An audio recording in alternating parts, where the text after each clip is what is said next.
Good afternoon, and welcome to the NMI Holdings, Inc. Third Quarter 2025 Earnings Conference Call. All participants will be in listen-only mode. Should you need assistance, please signal a conference specialist by pressing the star key followed by 0. After today's presentation, there will be an opportunity to ask questions. To ask a question, you may press star, then 1 on your telephone keypad. To withdraw your question, please press star, then 2. Please note, this event is being recorded. I would now like to turn the conference over to John Swenson of management. Please go ahead. Thank you, Gary. Good afternoon, and welcome to the 2025 Third Quarter Conference Call for National MI. I'm John Swenson, Vice President of Investor Relations and Treasury. Joining us on the call today are Brad Shuster, Executive Chairman, Adam Pollitzer, President and Chief Executive Officer, and Aurora Swithenbank, our Chief Financial Officer. Financial results for the quarter were released after the close today. The press release may be accessed on NMI's website located at nationalmi.com under the Investors tab. During the course of this call, we may make comments about our expectations for the future. Actual results could differ materially from those contained in these forward-looking statements. Additional information about the factors that could cause actual results or trends to differ materially from those discussed on the call can be found on our website or through our filings with the SEC. If and to the extent the company makes forward-looking statements, we do not undertake any obligation to update those statements in the future in light of subsequent developments. Further, no one should rely on the fact that the guidance of such statements is current at any time other than the time of this call. Also note that on this call we may refer to certain non-GAAP measures. In today's press release and on our website, we provided a reconciliation of these measures to the most comparable measures under GAAP. Now I'll turn the call over to Brad. Thank you, John, and good afternoon, everyone. I'm pleased to report that in the third quarter, National MI again delivered standout operating performance, continued growth in our insured portfolio, and strong financial results. Our lenders and their borrowers continued to turn to us for critical down payment support, and in the third quarter, we generated $13 billion of NIW volume, ending the period with a record $218.4 billion of high-quality, high-performing primary insurance in force. In Washington, our conversations remain active and constructive, and there continues to be broad recognition in D.C. of the unique and valuable role that the private mortgage insurance industry plays, offering borrowers low-cost down payment support and access to mortgage credit, while also placing private capital in front of the taxpayer to absorb risk and loss in a downturn, and ultimately ensure the safety and soundness of the conventional mortgage market.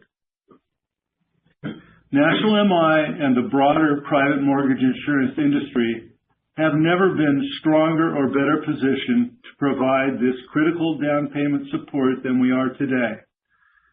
And we're excited to continue working with Director Pulte, other members of the administration, and the leadership teams of Fannie and Freddie to advance their important goal of helping more Americans than ever unlock the dream of home ownership. With that, let me turn it over to Adam. Thank you, Brad, and good afternoon, everyone. National MI continued to outperform in the third quarter, delivering significant new business production, consistent growth in our insured portfolio, and strong financial results. We generated $13 billion of NIW volume and ended the period with a record $218.4 billion of high-quality, high-performing primary insurance in force. Total revenue in the third quarter was a record $178.7 million, and we delivered GAAP net income of $96 million, or $1.22 per diluted share, and a 15.6% return on equity. Overall, we had a terrific quarter and are confident as we look ahead. The macro environment and housing market have remained resilient through an extended period of headline volatility.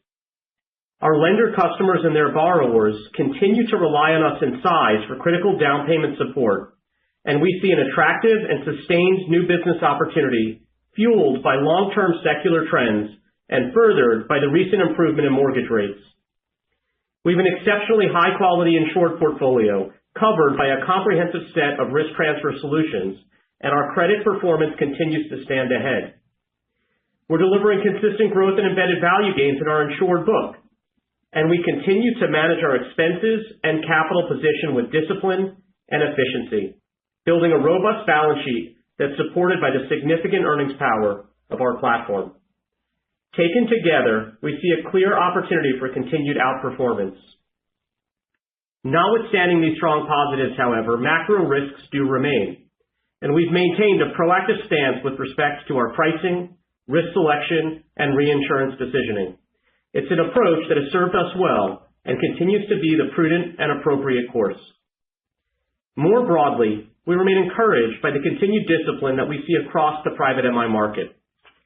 Overall, we had a terrific quarter, delivering strong operating performance, consistent growth in our insured portfolio, and strong financial results.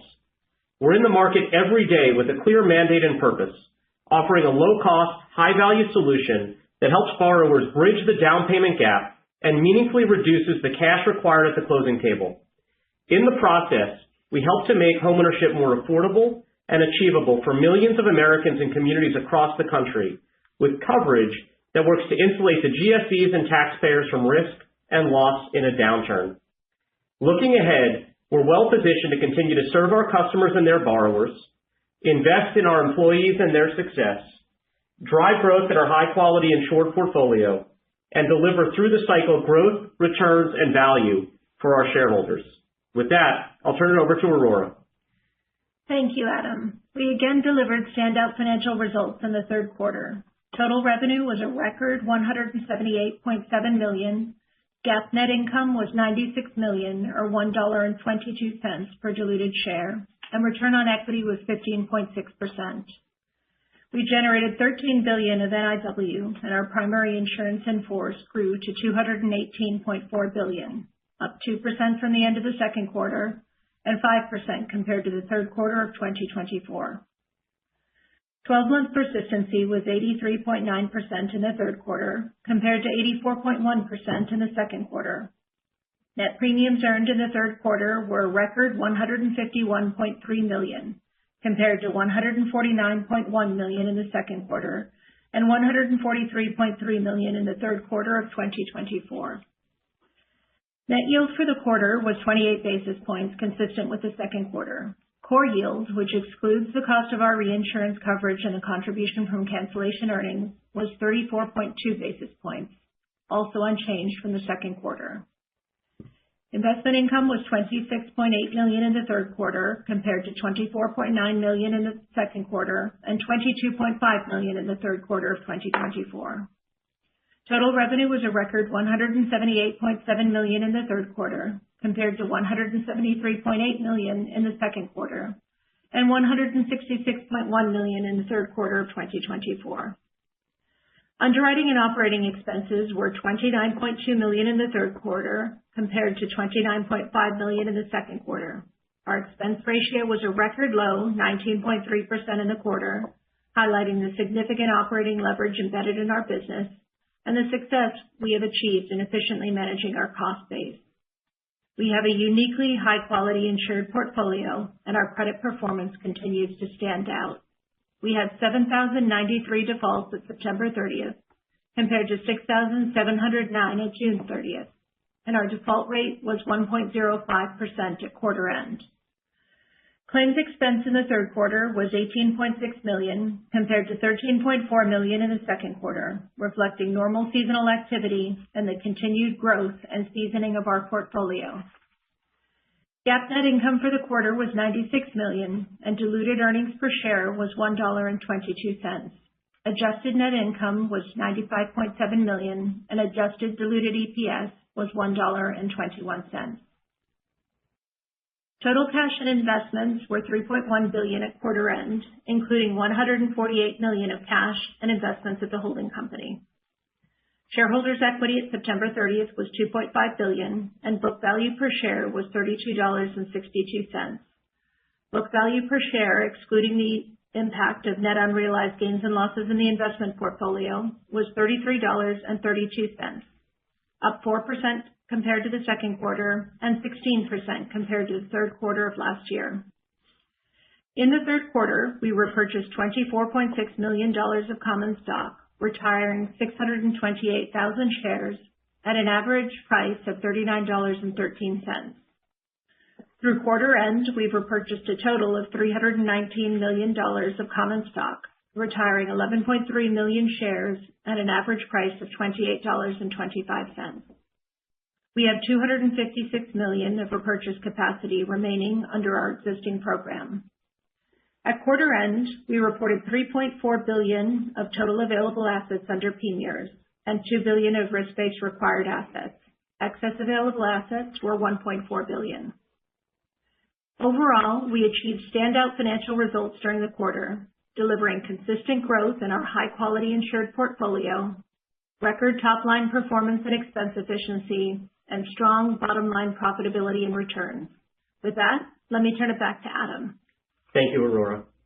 We had a terrific quarter, once again delivering significant new business production, consistent growth in our high-quality insured portfolio, and standout financial results.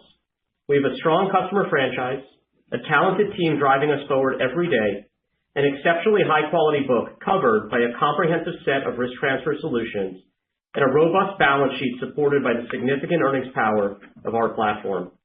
Taken together, we are well positioned to continue to serve our customers and their borrowers, invest in our employees and their success, drive growth in our high-quality insured portfolio, and deliver through the cycle growth, returns, and value for our shareholders. Thank you for joining us today. I'll now ask the operator to come back on so we can take your questions. We will now begin the question and answer session. To ask a question, you may press star, then 1 on your telephone keypad. If you are using a speakerphone, please pick up your handset before pressing the keys. To withdraw your question, please press star, then 2. At this time, we will pause momentarily to assemble our roster.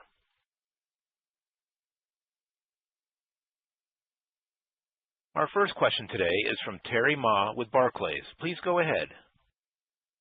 Hey, thank you. Good evening. Just wanted to start off with credit. As I look at new defaults, in the quarter, it was up only about 5% year over year. That's a noticeable step down from the pace of year-over-year increases that you've seen the last kind of 10 quarters. So maybe just any color on kind of what happened in the quarter. And as we kind of look forward, how should we expect kind of new defaults to kind of emerge, like when we factor in kind of seasoning and everything? Thank you. Yeah, Terry, it's a good question.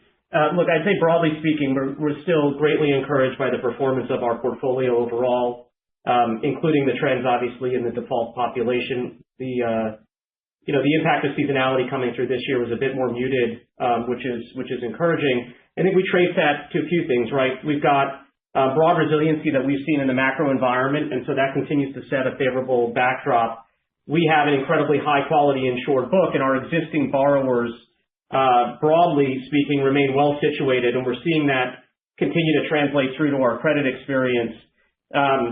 The increase in our default experience, that you noted, some amount of that traces to seasonality, right? We tend to see a seasonal uptick in default experience as we roll through the second half of the year, and some portion of it traces to what we've talked about for a while now, the seasoning, just the natural growth and seasoning of our book. As we look forward, we do expect that seasonality will continue to come through, and so we'll see an additional impact seasonally in Q4. And we do also expect that as we roll forward over the longer term, we'll continue to see that normalization in our credit experience. But overall, we're delighted with how our portfolio is performing. It's exceptionally high quality, and we're encouraged by the trends that we saw in the third quarter and really year to date. Got it. That's helpful. And then maybe just any color on the, competitive environment. There has been, some rumblings about a potential new entrant. So any color on kind of how to think about, how the dynamic may or may not change, like if there was a new entrant into the MI market? Thank you. I'd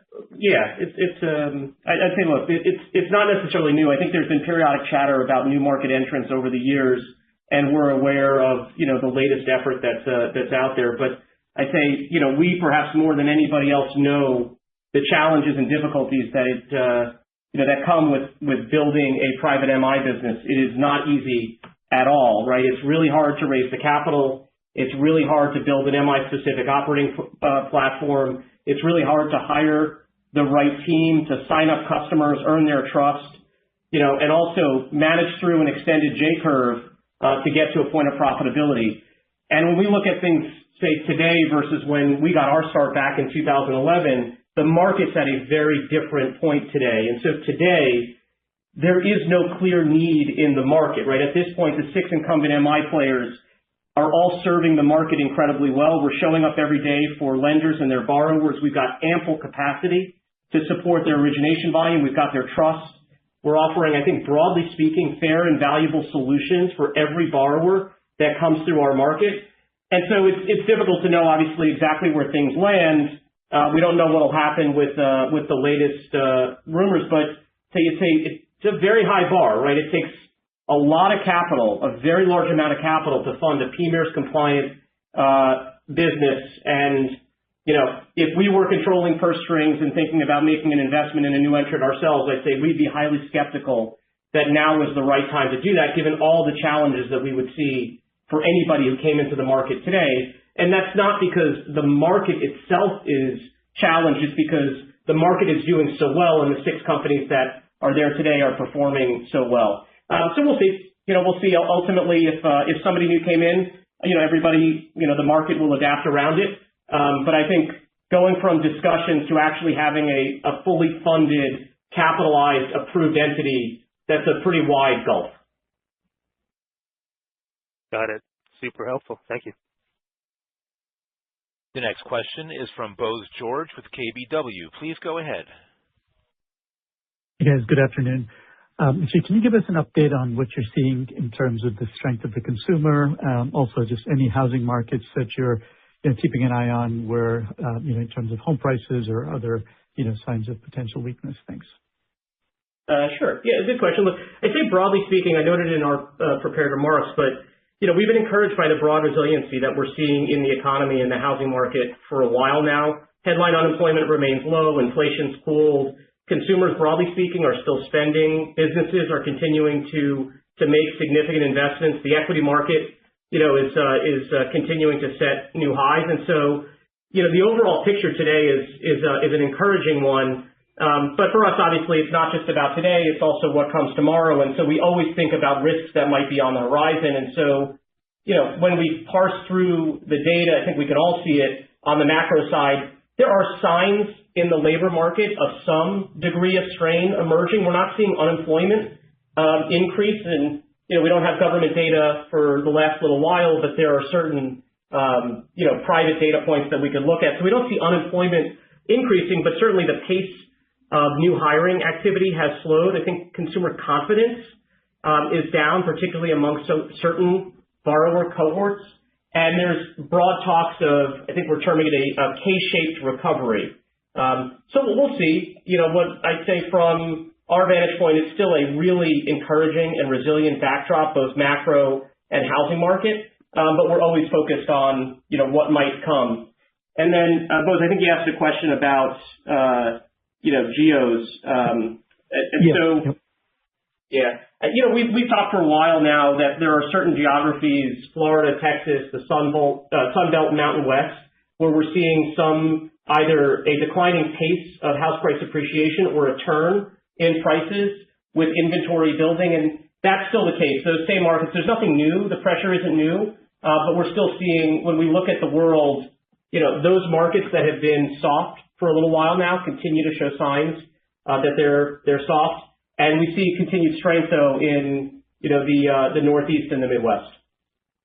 Okay, great. That's helpful. Thanks. And then, actually, just in terms of the reinsurance markets, can you just talk about what you're seeing there?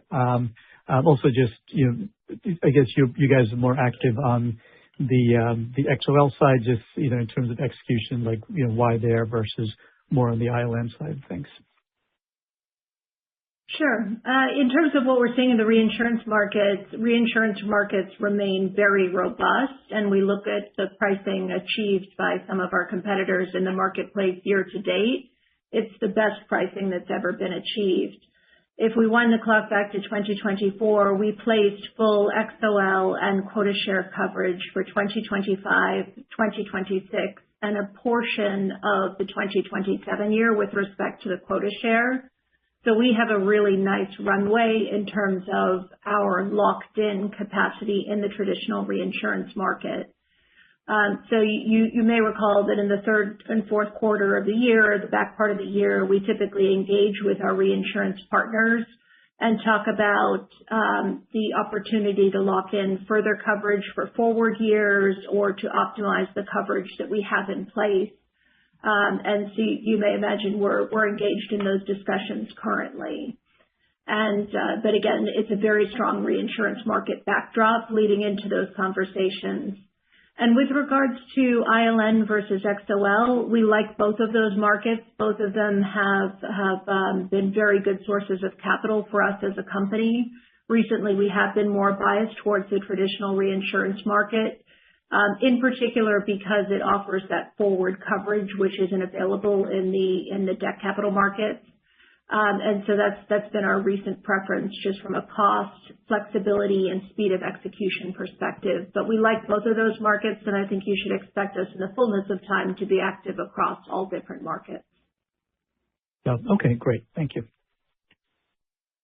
The next question is from Mark Hughes with Truist. Please go ahead. Yeah, thank you very much. The core yield, it's been holding pretty steady at 34 basis points. Is that a good run rate here? What moves that one way or the other in kind of near to medium term? Sure, I'm happy to start out here. It has been very stable, and that's obviously been supported by the tremendous persistency that we've had in the book and continue to have in the third quarter. So again, we don't give forward guidance, but given the strength of the in-force book, we would expect that plus minus that kind of number for the core yield will be good. Obviously, the net yield is influenced by claims expense in the quarter and how that runs through our reinsurance contracts. And then any thoughts about the impact on persistency if we do see interest rates drop? That would be great from a new business perspective. A lot of purchase activity would ramp up presumably, but you get a lot of refi. How would you see the puts and takes if kind of you get a refi market, and then if you can get multiple rounds of it, given the where recent borrowers have been borrowing at? Yeah, so I think as you termed it, there's both puts and takes. Our persistency was 83.9 in the third quarter, and as Aurora noted again, helped to drive continued growth and embedded value gains in our insured portfolio. Overall, our portfolio is broadly well situated because we've got a 5.2% weighted average note rate underpinning our exposure at quarter end, but it's not even obviously across the entirety of our book. There are vintages, parts of our in-force that have greater degrees of refi sensitivity, and where we will likely see an uptick in some prepayment speeds given the recent moves in rates. That's going to be natural, right? So that's the put. The take, as you noted, though, is one, some portion of the borrowers in our portfolio who will benefit from a refinancing today are very likely to still need MI coverage because while HPA has generally trended higher, it's trended higher at a normal, not record pace. And so there's an opportunity to see penetration of refinancing origination activity grow if there were, if we saw an uptick in overall refi activity. As you noted, but if rates leg down to the point where we see a more pronounced pressure on persistency, we'd also expect to see a benefit in new business activity, NIW volume, bringing prospective buyers' purchase demand off the sidelines. And the one other one to note is there's a potential knock-on benefit from a credit experience standpoint to a refinancing cycle, right? If we see refinancings accelerate, it's most likely just because of where the underlying note rates are that will come from our more recent vintages. And those are the vintages that we're looking at for that normalizing credit experience. If those vintages begin to turn over, it'll extend that normalization cycle from a credit performance standpoint. Appreciate that. And then were there any one-timers in the expense ratio? It's obviously, as you say, a record number. Anything non-recurring there, or is that a good run rate? I'd say with regard to the expense ratio, there was nothing in particular that I'd point out in the quarter. And if you look at the raw dollars, it's within a couple $100,000 of what we spent last quarter. And so there were a few positives and negatives, but again, nothing of note. I would say if you're looking forward, typically the second and third quarter are lightest in terms of expenses, and the fourth and then the first quarter tend to be heavier just in terms of both dollars of expense, and also the ratio goes up during those quarters. And in the fourth quarter, that typically results from the accrual of some of our people-related expenses. So that's the only thing that I would note with regard to the fourth quarter. Appreciate it. Thank you. The next question is from Rick Shane with J.P. Morgan. Please go ahead. Hey, this is AJ on for Rick. So if rates fall and refis do start to tick up, is there anything, kind of proactive you can do to recapture MI on more of those loans? Could you maybe just, walk through your playbook, sharing your early experience you've had there? Yeah, so I'd say on the margin there are things that you might try to do, but more broadly, the most important piece of the playbook is to be everywhere in the market and be offering valuable solutions for our customers, to be plugged in with as many lenders as possible, and so that we could serve their borrowers. We've noted for a while that one of the unique attributes that we have to our benefit is that our share of the new business environment is larger than our share of industry insurance in force. So to the extent that there is some amount of industry insurance in force that's in motion because it's refinancing but still needs MI coverage, we have an opportunity, we think, to capture a little bit more of that than we will necessarily lose. And so that's not a strategy per se, it's just where the numbers are. But the real strategy behind it is make sure that we are connected to our customers, that we're offering them valuable solutions, that we're present for their borrowers across all markets, so that that business that is potentially in motion is business that we can capture. Thank you. This concludes our question and answer session. I would like to turn the conference back over to management for any closing remarks. Thank you again for joining us. We look forward to speaking with you again soon.